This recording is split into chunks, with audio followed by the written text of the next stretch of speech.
The winter of 2000 in the American Northeast was unusually harsh. In Greenwich, Connecticut, particularly, snow had been falling continuously since December, blanketing the affluent neighborhood of elegant mansions in a silvery white world. On one such cold morning, I was riding in a black Lexus LS 400 with my parents. Though the car's interior was warm and the leather seats remained soft to the touch, my heart felt frozen. At 12 years old, I could painfully sense the strange atmosphere in the car. "Hannah, you brought all your things, didn't you?" Mother's voice was unusually shrill. She sat in the passenger seat, wrapped in a Hermes scarf and wearing Gucci sunglasses. Dressed in the latest Chanel tweed jacket, she was every bit the beautiful socialite wife who had made her name in New York society. But I knew the true nature hidden behind that perfect exterior. I had to turn down an invitation to a friend's garden party, Mother complained to Father as he drove. After all, we couldn't possibly show that child's face there. If anyone in society knew our daughter had such a monstrous face. I instinctively covered my face with my hands. The large burn scar that terrified even me whenever I looked in the mirror. My parents had always insisted that the scar I got as a young child was due to my own carelessness. "We told you not to go near the stove, such a clumsy girl, really, ending up with such an ugly face," the verbal abuse continued daily. Mother, in particular, seemed to find my very existence distasteful. Father continued driving in silence. As an executive at Merck Pharmaceuticals, he earned several $1,000,000 annually. In his expensive suit, he was the very picture of a successful businessman. But whenever Mother berated me, he never tried to stop her. Our house was in one of the wealthiest areas of Greenwich's upscale residential district. A 5,000-square-foot mansion with a pool and tennis court. But for me, it was nothing but a place of hell. I had no place at school either. The students at Greenwich Prep distanced themselves as soon as they saw my face. The girls were especially cruel. Words like a monster and a freak reached my ears every time I passed them in the hallways. The only solace came during visits to my grandmother's house. Father's mother was a self-made businesswoman who had built up Right Wellness, a health food company. Her mansion was like heaven to me. "Hannah, what books did you read today?" Grandmother would listen intently to what I had to say. Margot, the live-in housekeeper, was kind too. Originally from Spain, she would tell me stories from her homeland while making authentic paella. But today, the atmosphere in the Lexus felt different. A few days ago, my parents had suddenly announced we were moving. When ordered to pack, my belongings barely filled one cardboard box. I was never bought expensive clothes, and books were only borrowed from the school library. Perhaps my existence had already begun to fade within this household. The car proceeded along familiar roads. Outside the window, snow-covered maple trees lined the street. Then suddenly, the car stopped at a certain spot. "Hannah, get out here." Mother's voice was colder than the accumulated snow. I looked at her in confusion. "But aren't we all moving Tog Dash?" "That's enough." Mother raised her voice. "I can't take living with a child like you anymore. Useless, with that unbearable face.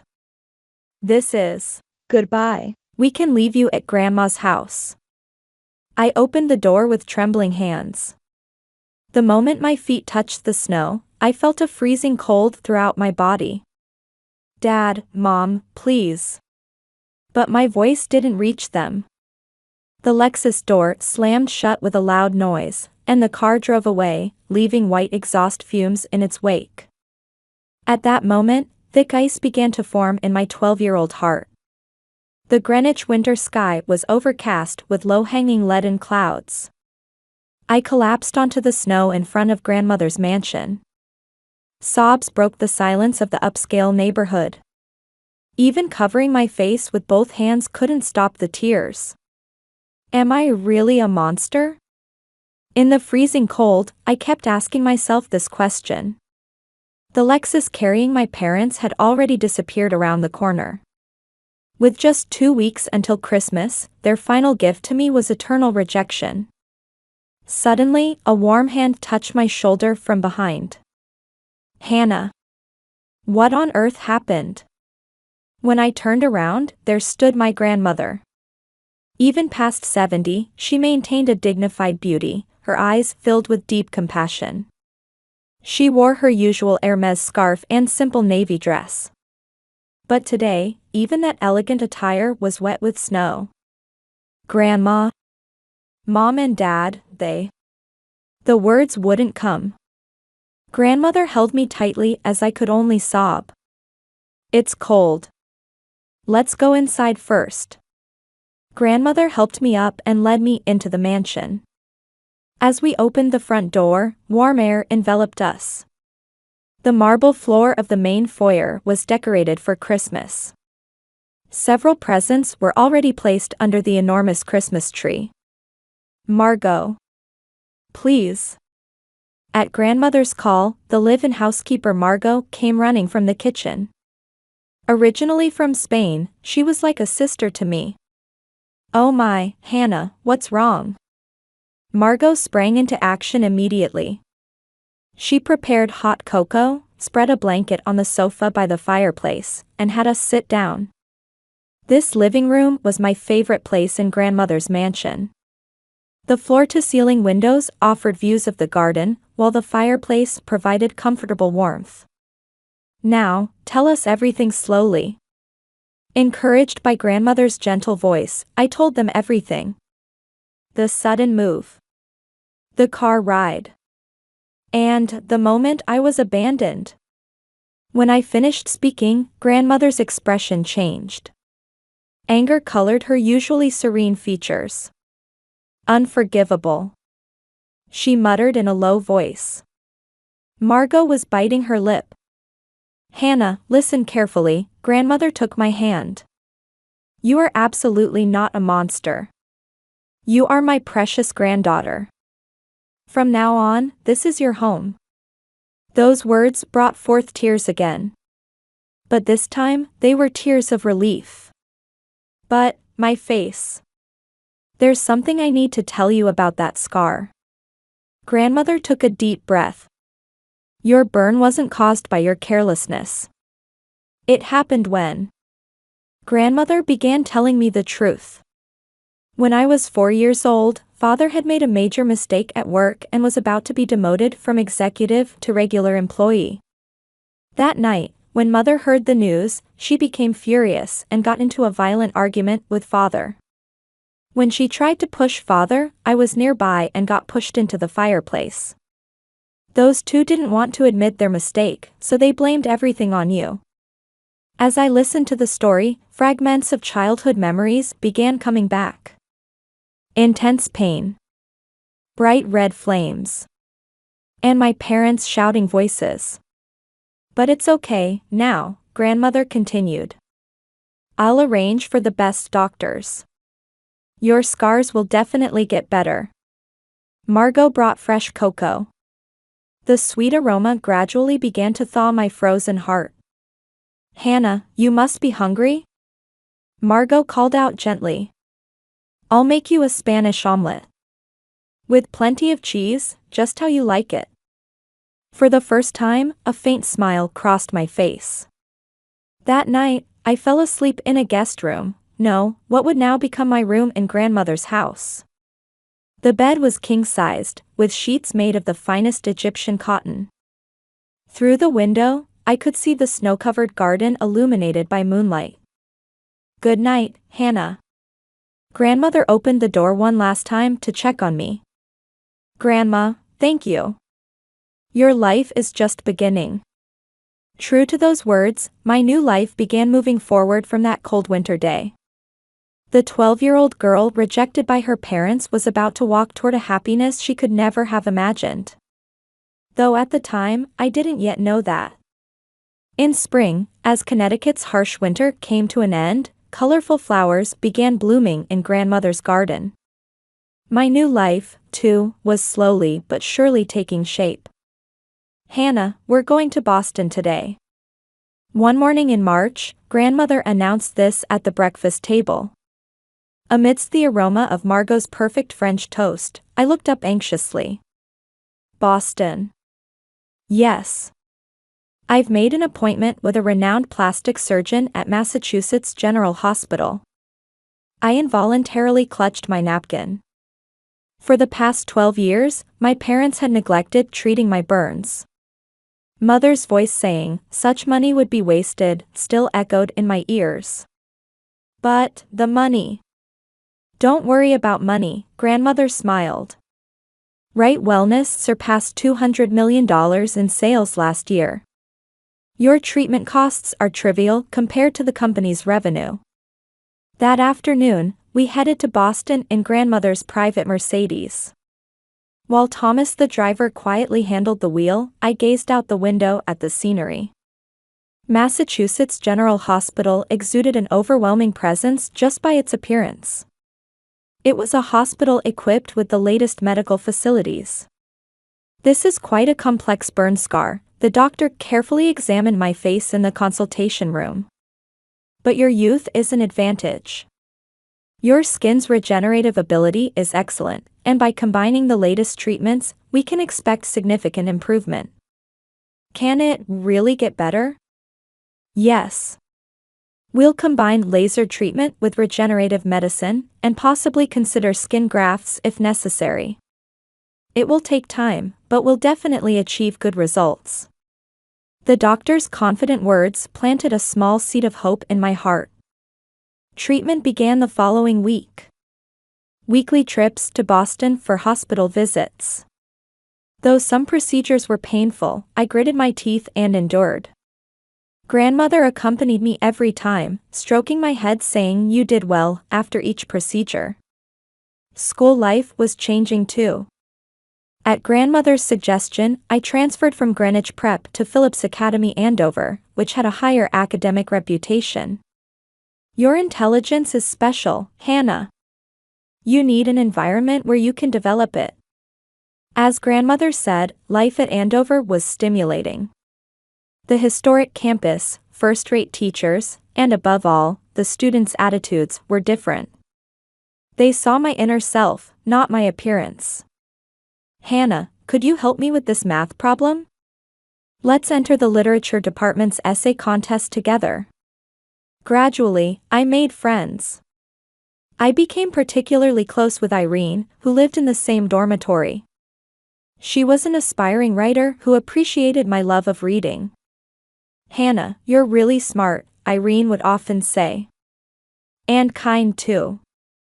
Appearance doesn't matter at all."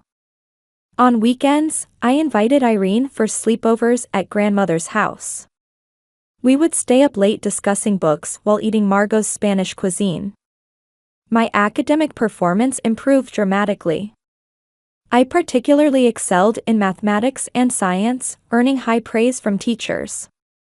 "Grandma, look." I excitedly reported my final exam results. "All A's." Grandmother beamed with a broad smile. "Wonderful. But there's something even more important." "More important?" "Yes. Money and grades are certainly important. But connections with people are even more important." Grandmother began teaching me about her company's management philosophy bit by bit. Right Wellness didn't succeed just by making good products. It's because we valued our employees and genuinely cared about our customers' health. Without a heart that treasures people, you can't grasp true success. I spent more time with grandmother in the study at night. Under the elegant crystal chandelier, she showed me various books. From business texts to world literature classics, I was overwhelmed by the depth of her knowledge. Knowledge is power, Hannah. But how you use that power is what's important. Thanks to medical advances and continuous treatment, my burn scars gradually faded. Around the time I stopped being afraid to look in the mirror, grandmother prepared a wonderful surprise. I've booked lessons with a makeup artist. Learning makeup techniques will help you feel more confident. Indeed, learning proper makeup techniques greatly reduced my anxiety about my appearance. But what changed even more was my inner self. Hannah, you're never alone. Before bedtime, grandmother would quietly visit my room. Through the large window, we could see a sky full of stars. Thank you, Grandma. I am happy. A happiness I couldn't have imagined when my parents abandoned me now filled my heart. I was beginning to understand for the first time what family truly meant. On Yale University's graduation day, the sky over New Haven was clear, and the fresh greenery sparkled brilliantly. I stood on stage as an honors student, delivering the representative speech for the School of Management. Life sometimes takes unexpected turns. But within those turns lie precious gifts. In the audience, grandmother smiled proudly. Though already over 80, her gaze remained dignified as ever. Thanks to 10 years of treatment at the hospital, my facial scars had improved significantly. But what had changed even more was my inner self. After the graduation ceremony, grandmother invited me to her study, saying she had something important to discuss. Hannah, I want to entrust the company to you. I was taken aback by the sudden proposal. Right Wellness is now a $500 million company. I'm getting old, and it's time to pass it on to the next generation. You'll make an excellent CEO, I'm sure of it. But Grandma, I don't have enough experience. Experience will come with time. What's important is having a heart that cares for others. You have that more than anyone. At grandmother's confident words, I bowed deeply. I'll definitely live up to your expectations. From that day, my business career began in earnest. I spent the first 2 years learning practical operations under grandmother, and at 30, I officially became CEO. The company continued to grow under my leadership. Always incorporate actual customer feedback in new product development. Be thorough with employee health management too. Profit is important, but there are things even more important than that. While putting grandmother's management philosophy into practice, I implemented various reforms. We expanded our organic ingredient procurement network and strengthened quality control systems. We also enhanced employee benefits. Your company's employee satisfaction is top in the industry. When a business magazine interview gave us that evaluation, I was truly happy. Success also gave me confidence. By age 35, Right Wellness's annual sales exceeded $1 billion. We had grown into a major corporation with 20 branch offices across the United States. However, my interests weren't limited to just business expansion. From my experience of being helped with burn treatment, I established a foundation to support children in similar situations. At the establishment ceremony of the Right Foundation for Burn Survivors, I gave a speech while holding back tears. This foundation is a place to deliver hope. We want to create a society where everyone can pursue their potential without being judged by their appearance. The foundation provides top-level treatment to hundreds of children each year and maintains robust educational support programs. Charity events drew substantial support from New York society circles, the same ones my mother had once yearned to join. Happiness arrived in my personal life as well. Meeting a man who excelled as an executive secretary enriched my life further. Hannah, you're truly an amazing woman. On the night he proposed, at an upscale Manhattan restaurant, he said those words as he presented the ring. Appearance doesn't matter. I fell for your strength and kindness. The wedding was held in grandmother's garden. At 88, grandmother sat in a wheelchair but beamed with joy. Congratulations, Hannah. Your happy face is my greatest pride. 2 years later, our daughter Wiley was born. 2 years after that, our son James joined us, making our family even livelier. While enjoying the joys of parenting, Right Wellness's management continued smoothly. The company kept growing through strengthening internet sales and developing new health foods. Mom, the company is really big. When Wiley first visited the office, her eyes sparkled as she said this. I answered while holding my daughter. Yes, it is. But there's something more important than the company's size. What's that? Cherishing people. That's the most important thing Grandma taught me. Yes, grandmother's teachings still live on within me. As a business leader, as a mother, and as a human being. It had become my habit to gaze at the starry sky from the bedroom balcony after putting the children to bed.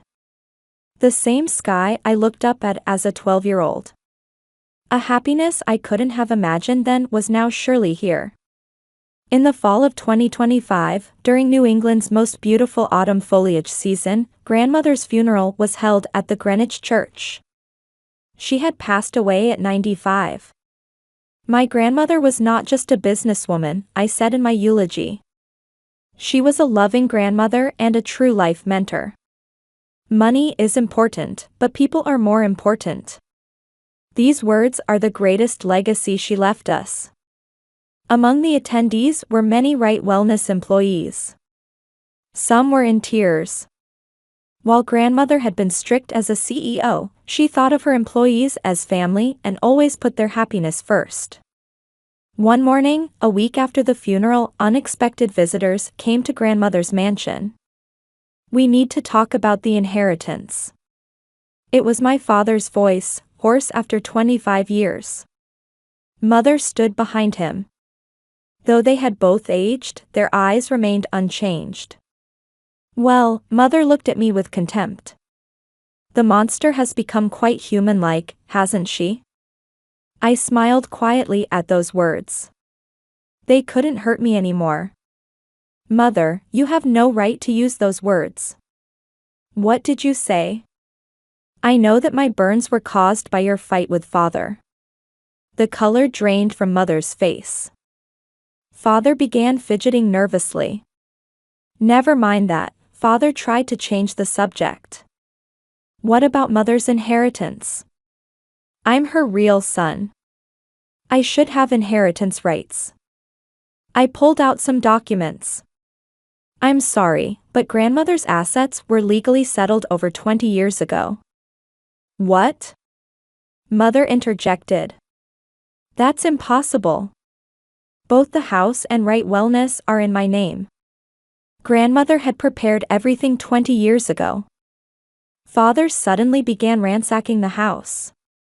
There must be other assets. Jewels, artwork.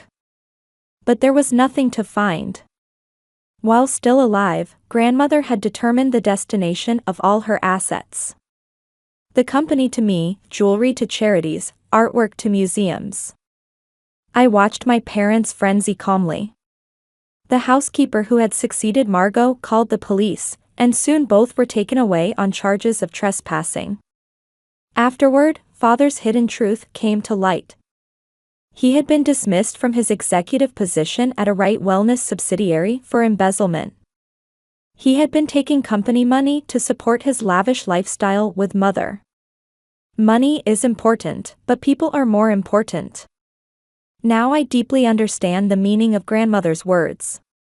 My parents drowned in money and severed their bonds with the most important people. Such actions always have consequences. Mom, can I put up Grandma's photo? My daughter Wiley brought a memorable photo with grandmother. I nodded gently. Of course. Grandma will always live on in our hearts. On the study wall hung a photo of grandmother's smiling face. Next to it were family photos of me with my husband and children, a picture of Right Wellness's new headquarters building, and group photos with children supported by the foundation. Outside the window, the autumn sunset was painting the garden golden. The children's laughter reached the room as they played in the garden. When my husband returned from work, he would call out to the family, "I'm home, my beloved ones." I know this is true wealth. Priceless treasures that money cannot buy. On my desk lay the latest management plan. Right Wellness had grown to become one of America's top health food manufacturers. But my management philosophy remains unchanged. Cherish people. That's where everything begins. At night, I look up at the starry sky from the bedroom balcony. At 37, I no longer know fear. The scars on my face have become part of my identity. They're not a sign of weakness, but of strength. Watch over me, Grandma, I whispered to the sky. I'll pass on the love you taught me to the next generation. This new life that began 25 years ago in this Greenwich mansion. It wasn't always a smooth journey. But all of it shaped who I am today. Money, status, appearance. These might be part of life. But what truly matters lies much deeper. Bonds with loved ones. Hearts that care for each other. And the courage to bring light to someone else's life. I know this now. That 12-year-old girl is no longer alone. In this moment, I am surrounded by genuine happiness.